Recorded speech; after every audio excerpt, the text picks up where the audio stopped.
Hi everybody, welcome to my channel, The Angel Fire Brief. This is Daisha. So I've been taking a lot of time off lately, just preparing for like this next round of things that have been happening and restructuring my focus. I think that there's too much actually happening in the world uh, as of right now in regards to um, just different conflicts around the world, different proxy wars, different nations and nation states running military drills and exercises, preparing for something. Um, I guess we don't know what yet necessarily, but I think a lot of us can pretty much surmise and feel like we have a pretty decent idea about what that might actually be. So, is my orange juice. Do you want some? I have some concerns, and I just want to address these things right now. Like, we have been inundated, I think, in our studios, and I've been getting emails and messages coming through my signal chats and different telegram channels and things with people that I'm connected to in different levels of industry and different levels of journalism around the globe. And I think a lot of people right now are overtly kind of terrified of some of what the Iran regime is trying to pull right now, and I wanted to approach that in one of my last episodes here on the channel, and I'm not sure if I did the best job, so I thought it was just time to take a breather maybe from the channel for a bit and regroup and refocus regarding this scenario with the IRGC. There have been stockpiling weapons to, and people that are keeping an eye on this thing are aware that there is this stockpiling of nuclear grade uranium and weapons. A friend of mine in the journalism community in DC, literally like about 2 weeks ago, 3 weeks ago, after I think he saw my drop here, was like, well, show me proof. And it's like, we are, there's proof, and people are paying attention all across the board, all across the world, in all of the media. And I think, Weon has done some pieces on it. I believe the BBC has been doing some pieces on it and keeping an eye on that whole scenario as well. So the biggest concern is that there is access, I think, yet to uranium, and I think some of the different peace deals and deals that were struck with the West in particular not necessarily being adhered to, regarding the Iran nuclear deal specifically. I think that there hasn't been much chance to rebroker that. And I do believe the West and Iran have been trying to like come to a semi agreement that the Iran nuclear deal should plausibly be re-examined, and I think there's been talks of that I am aware of. I think that some of what the community at large is more aligned with too is the fact that they have this like multi front going on against Israel right now. as well as proxy battle clashes happening with the Taliban on the Afghan side. And so I think it would be safe to surmise at this point that Iran very well plausibly actually poses a significant threat, not just to the good folks of the US and the good folks of Afghanistan, but the good folks of the UAE.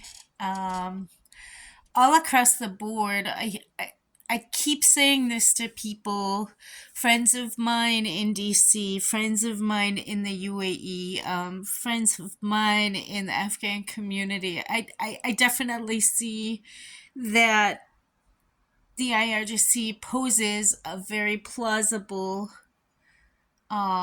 threat if the people of Afghanistan that are living there under the Taliban rule as of now are being inundated with border clashes. What else ideologically are these gentlemen capable of?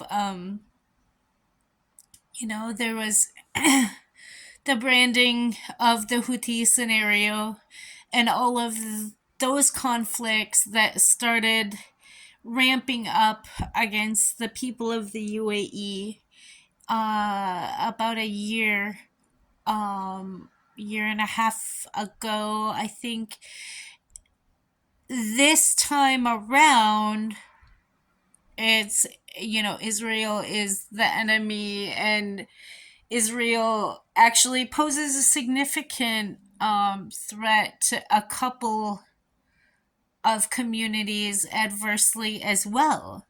So I'm not going to be one of these like newscasts that is just going to give you all kinds of like pro Israel propaganda or anti Israel propaganda. I'm going to keep it real and keep it objective. I think genuinely people are concerned for Palestine. I think genuinely deep down people in the Ummah are concerned about how Muslims are being treated um, by the Israeli regime, especially with some of the events that occurred this year at Al Aqsa during the holy month of Ramadan.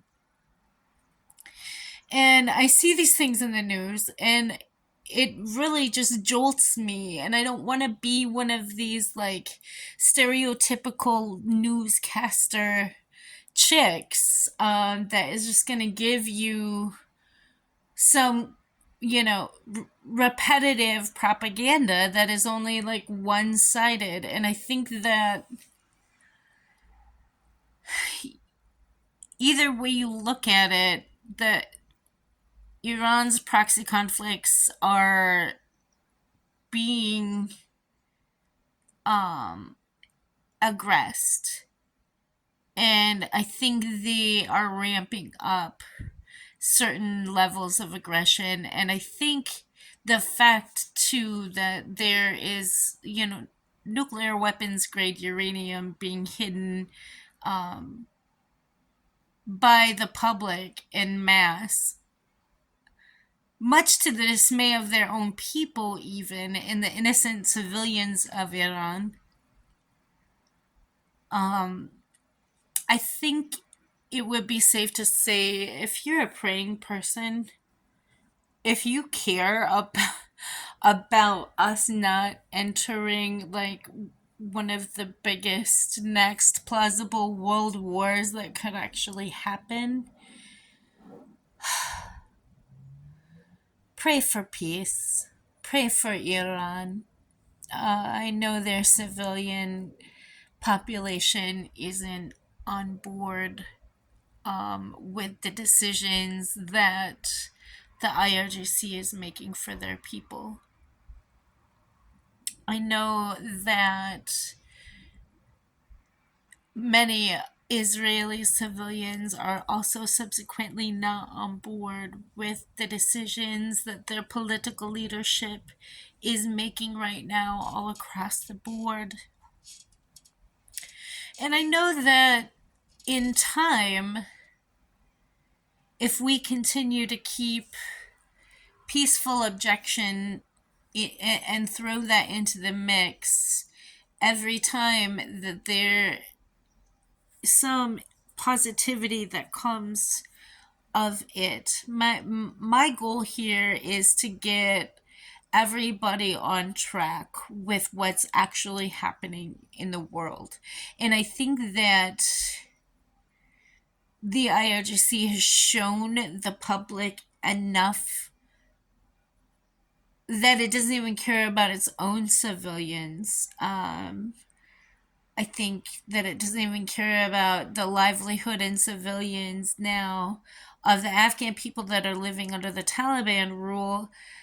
And I mean, I think there was a time at which I do believe I thought that the Afghan community could plausibly have trusted Iran in some of the leadership there, but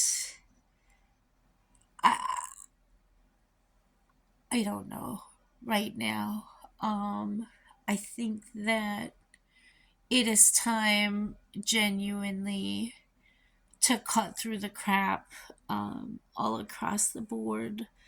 Whether you are talking about Iranian civilian community, whether you're talking about the people of Afghanistan, whether you are talking about the people of the UAE, whether you're talking about the people of the US, it's time for the time to start praying for peace to probably start now.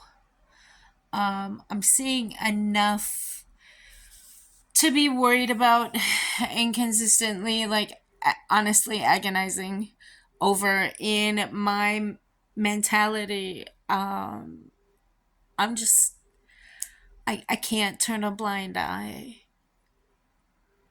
I may actually be like a person who needs to or wants to be seeking a therapist right about now, because I honestly know way more than I need to know. And I promise you 100% some of the stuff that's happening in other parts of the world right now are breaching on that, like, kind of like global combat zone mentality in the Middle East. And I want to move there.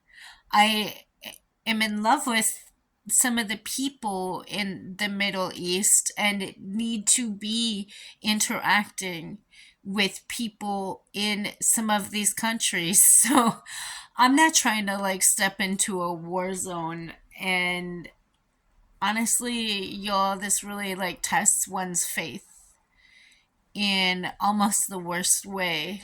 And I so many times have like even said that I may be giving up on Islam if this is gonna be the way it's gonna be, but I'm not giving up on Islam.